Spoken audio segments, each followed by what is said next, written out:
Hello hi నమస్తే. Welcome to my channel గృహిణి the home maker. This is Suma. Chicken తెచ్చుకుంటే మనం దానితో ఏం చేసుకుంటాం? చికెన్ బిర్యానీ, చికెన్ గ్రేవీ లేదంటే చికెన్ ఫ్రై చేసుకుంటాం కదా.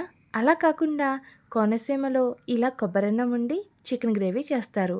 నిజంగా ఈ కాంబినేషన్ చాలా బాగుంటుంది. మీ ఎవరికైనా తెలియకపోతే ఇది ఎలా చేయాలో చేసి చూపిస్తున్నాను, ఒకసారి చూడండి.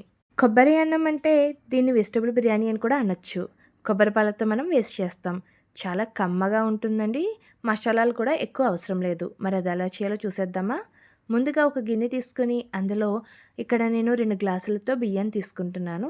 సో మనం ఎన్ని గ్లాసులు అయితే చేస్తున్నామో అన్ని గ్లాసుల బియ్యాన్ని శుభ్రంగా కడిగేసుకుని 4 గ్లాసుల వాటర్ వేసుకోవాలి. ఇక్కడ నేను 2 గ్లాసులకి 4 గ్లాసెస్ ఆఫ్ వాటర్ వేశాను. ఇక్కడ నేను చిట్టి ముత్యాలని వాడుతున్నాను. మీకు నచ్చితే బాస్మతి రైస్ కానీ నార్మల్ రైస్ కానీ కూడా వేసుకోవచ్చు. ముందుగా దీనికోసం ఒక గిన్నెలో నూనె అలాగే నెయ్యి కూడా వేసుకుని దానితో పాటు బిర్యానీ సామాన్లు అన్నీ కూడా వేసుకోవాలి. ఈ కొబ్బరన్నం వండేటప్పుడు నూనె మాత్రమే కాకుండా నెయ్యి కూడా ఎక్కువగా వేసుకుంటే చాలా రుచిగా ఉంటుంది. మసాలా సరుకులని వేసేసిన తర్వాత అందులో బిర్యానీ ఆకు, కరివేపాకు వేసుకుని అవన్నీ బాగా ఫ్రై అయ్యాక చీరికలుగా చేసి పెట్టుకున్న ఉల్లిపాయలు 2 తీసుకున్నాను, అవి వేసుకోవాలి.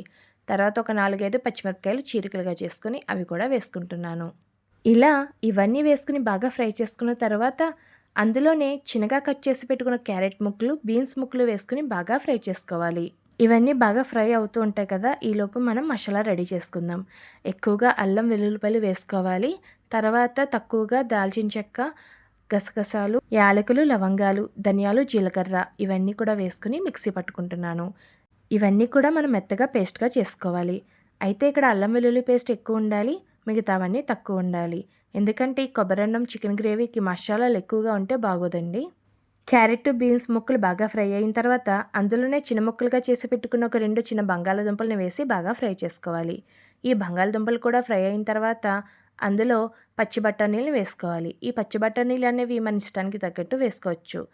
ఇక్కడ ఈ కాయగూర ముక్కలన్నీ కూడా చాలా బాగా ఫ్రై అవ్వాలి. అవి ఎంత బాగా ఫ్రై అయితే కొబ్బరన్నానికి అంత రుచి వస్తుంది. ఇలా మన కాయగూర ముక్కలన్నీ వేసుకొని ఫ్రై చేసుకున్న తర్వాత అందులో కొంచెం పుదీనా, కొత్తిమీర వేసుకుని బాగా ఫ్రై చేసుకోవాలి. ఇలా ఫ్రై అవుతున్నప్పుడు పుదీనా, కొత్తిమీర వేసుకోవడం వలన రుచి పెరుగుతుంది.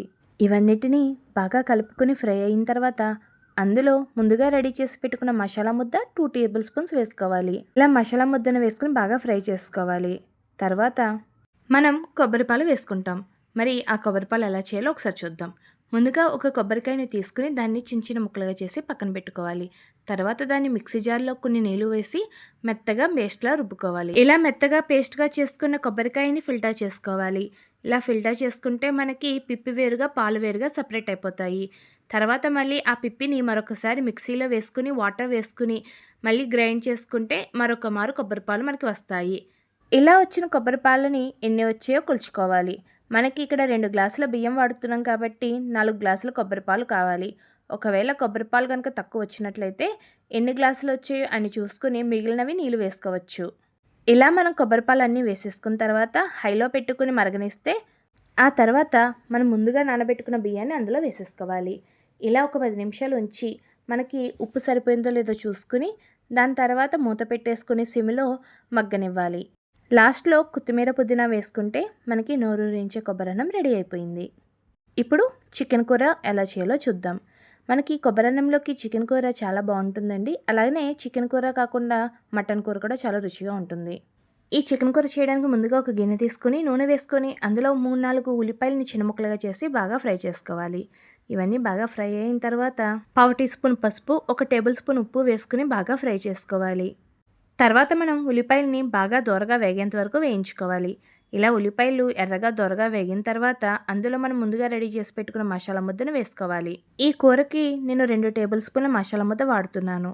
ఇంతకన్నా ఎక్కువ వేసుకుంటే వైట్ రైస్లోకి అయితే బాగుంటుంది కానీ ఈ కొబ్బరన్నంలోకి బాగోదండి. అందుకని మసాలా కొంచెం తక్కువ వేసుకుని మనం వండుకోవాలి. ఇవన్నీ బాగా ఫ్రై అయిన తర్వాత సరిపడా కారం వేసుకోవాలి. ఇక్కడ నేను 1 టేబుల్ స్పూన్ కారం వేసుకుంటున్నాను. ఇవన్నీ వేసుకుని బాగా కలుపుకుని తర్వాత అందులో చికెన్ వేసుకుంటున్నాను. ఇక్కడ నేను 3/4 కేజీ చికెన్ వాడుతున్నానండి. ఈ 3/4 కేజీ చికెన్ వేసుకొని బాగా ఫ్రై చేసుకోవాలి. ఇలా మగ్గించుకున్న తర్వాత కుక్కర్‌లో పెట్టి 2, 3 విజిల్స్ రప్పించుకోవాలి. ఇక్కడ వాటర్ వేయనవసరం లేదండి. కావాలంటే చాలా తక్కువ వాటర్ వేసుకొని ఉడికించుకోవాలి. ఇలా మొత్తం అంతా ఉడికిన తర్వాత మనకి కూర రెడీ అయిపోతుంది. మనకి ఈ కూర రెడీ అయ్యేలోపు రైతాని రెడీ చేసుకుందాం.